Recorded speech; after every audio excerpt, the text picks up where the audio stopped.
وزير حاجة maamulka gobolka Banaadir xildhibaanada oo nagu soo biiray saaxiibkeen xaga weyne taliyaha ciidanka ilaalada deegaanka taliyaha qaybta guud baada saxaafadda iyo bahda baanbayda waxaan leeyahay assalaamu calaykum waraxmatullaahi wabarakaatuh salaan kadib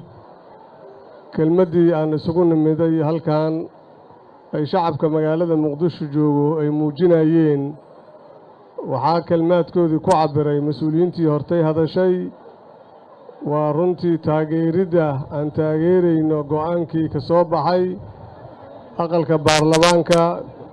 golaha xukuumadda madaxweynuhuna uu saxiixay heshiiskii labada dhinac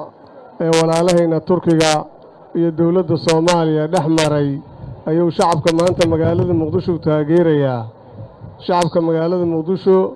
waa shacab u soo taagan mar kastaba inay wixii xunna ay ka hor yimaadaan wixii wanaagsanna ay taageeraan taasna waan uga mahadcelinayaa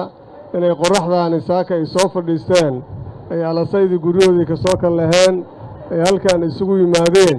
ayagoo muujinaya dareenkooda walaaltinimo dareenkooda taageero ay taageerayaan heshiiskaasi dhaxalgalka ah ee difaaca baddayna iyo dhammaan tababarka ciidamadayna iyo garab istaaga walaalahayna Turkiga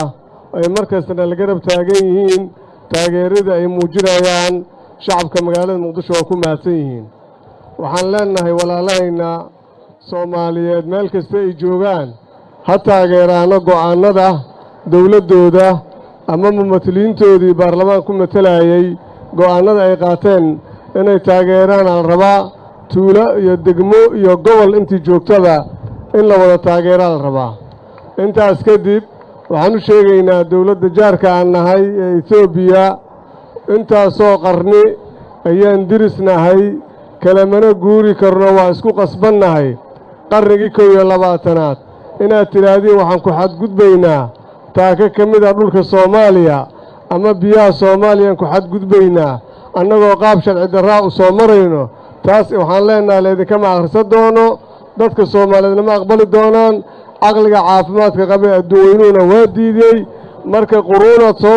soo nooleedeen idinkoo badla'aan ah marka hadda inaad tiraahdiin 12 dawladood oo Afrikaan ah ayaa waxay ku nool yihiin badlaan ku nool yihiin wax uga halaysanna ma jiraan idinkuna intaasoo qarniyaad soo nooleedeen waxaad rabtiinna waa dhoofisiin waxaad rabtiinna waa idin soo degaan marka Soomaaliya ha ku xadgudbina oo isdhihina waa xilligii laga faa'iidaysan lahaa marka waxaan leeyahay taasna waxaan leeyahay Itoobiya walaalayna Soomaaliland oo reer waqooyi galbeedna ayagana waxaan leenahay Muuse biixishada yimiday Britana waa baxaya laakiin taariikhda laga tagaya la isweydiinayaa Brita hadii la yiraahdo jiilalka Soomaaliyeed oo meel kasta ay joogaan yaan lagu xadgudbin caradooda dhulkooda